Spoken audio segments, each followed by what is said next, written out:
अस्सलाम वालेकुम। I am pharmacist Maimuna. आज मैं आपको बताने जा रही हूँ ओलेप्रा टैबलेट के बारे में। क्या ओलेप्रा टैबलेट एक एंटी डिप्रेसेंट यानी एंजाइटी और डिप्रेशन को कम करने वाली दवा है? ओलेप्रा में कौन सा इंग्रेडिएंट पाया जाता है? ओलेप्रा के फ़वाइद, नुकसानात और दुरुस्त तरीका इस्तेमाल जानने के लिए मेरी वीडियो एंड तक ज़रूर देखिएगा।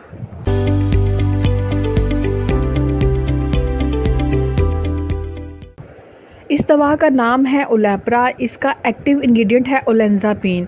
5 मिलीग्राम और 10 मिलीग्राम की स्ट्रेंथ में मार्केट में अवेलेबल है। इसके एक पैक में 10 फिल्म कोटेड टैबलेट्स मौजूद हैं। फिल्म कोटेड टैबलेट्स का मतलब है कि इस टैबलेट के इर्द गिर्द कोटिंग की गई है। ये टैबलेट डोनस फार्मा ने इसे मैन्युफैक्चर किया है और जेनेटिक फार्मा ने इसको मार्केट किया है। जेनेटिक फार्मा एक अच्छी कंपनी है। इसके एक पैक की प्राइस 165 रुपीज़ है।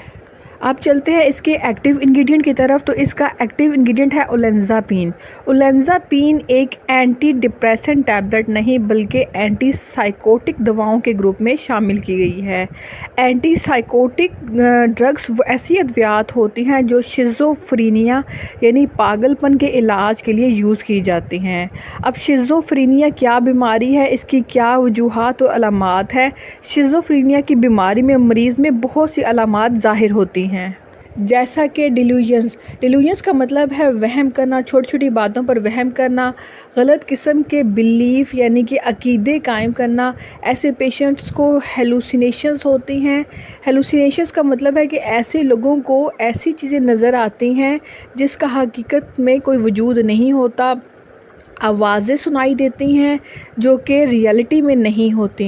ऐसे लोग सोशल विड्रॉल कर लेते हैं यानी कि लोगों से दूर हो जाते हैं, लोगों से बात करना छोड़ देते हैं और वायलेंट बिहेवियर शो करते हैं। दूसरों को मार पीट भी कर सकते हैं, खुदकुशी करने की कोशिश करते हैं। किसी काम पर उनका फोकस नहीं होता और इसके अलावा भी बहुत सी इनके सिम्टम्स हैं। इन शॉर्ट ये पागलपनी की तरफ जा रहे होते हैं। शिज़ोफ्रीनिया की वजूहात में से एक वजह जेनेटिक हो सकती है, यानी कि अगर पेरेंट्स को अगर ये बीमारी है तो बच्चों में भी ट्रांसफ़र हो सकती है। इसके अलावा इसकी एक बड़ी वजह डोपामीन केमिकल का ब्रेन में ज़्यादा होना है। ओलेंजापीन दिमाग के नर्व्स में डोपामीन के रिसेप्टर्स को ब्लॉक करती है, डोपामीन का अफेक्ट कम करती है। शिज़ोफ्रीनिया का मुकम्मल इलाज मुमकिन नहीं है, यानी कि ओलेंजापीन शिज़ोफ्रीनिया के पेशेंट्स को मुकम्मल तौर पे ठीक नहीं कर सकती, लेकिन पेशेंट की सिम्टम्स को मैनेज कर सकती है। अब चलते हैं ओलेप्रा टैबलेट के यूजेस की तरफ। तो इसके यूजेस जैसा कि ऑलरेडी मैं बता चुकी हूँ कि इसको शिज़ोफ्रीनिया के इलाज के लिए दूसरी एंटी डिप्रेसेंट टैबलेट के साथ मिला के यूज़ करवाया जाता है। इसके अलावा इसको बाईपोलर डिसऑर्डर के लिए भी प्रिस्क्राइब किया जाता है। बाईपोलर डिसऑर्डर भी एक साइकोलॉजिकल इशू है जिसमें पेशेंट एक दफ़ा खुशी का इजहार करता है, उसके बाद वो फ़ौरन ही गमी की तरफ आ जाता है, यानी उसका डबल बिहेवियर होता है।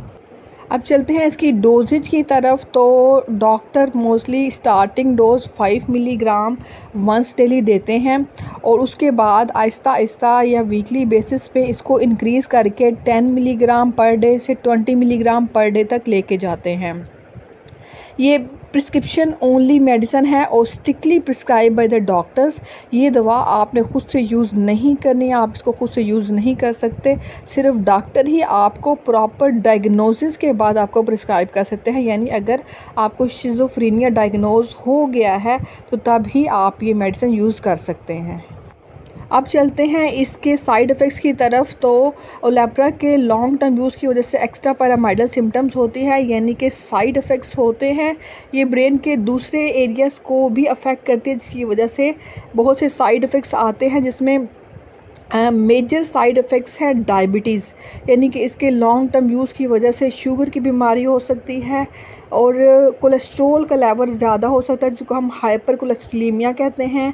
वेट गेन हो सकता है, ऐसे पेशेंट्स का वज़न बढ़ जाता है, वो डिप्रेशन का शिकार भी हो जाते हैं। इसके अलावा कॉन्स्टिपेशन उनको रह सकती है और इसके अलावा भी इसके बहुत से साइड इफ़ेक्ट्स हैं, लेकिन मेजर साइड इफ़ेक्ट्स मैंने आपको बता दिए हैं, इसलिए आपने इसको खुद से यूज़ नहीं करना, डॉक्टर के मशवरे से ही इस दवा को यूज़ करना है। ये थी आज की वीडियो। उम्मीद है आपको पसंद आई होगी। अगर आपको मेरी वीडियो पसंद आई है तो मेरी वीडियो को लाइक करें, शेयर करें। अगर आप कोई क्वेश्चन करना चाहते हैं तो कमेंट बॉक्स में क्वेश्चन कर सकते हैं। अपने फीडबैक से ज़रूर आगाह कीजिएगा। इंशाल्लाह नेक्स्ट वीडियो में एक नई मेडिसिन के साथ फिर हाजिर होंगी। तब तक के लिए अल्लाह हाफिज़।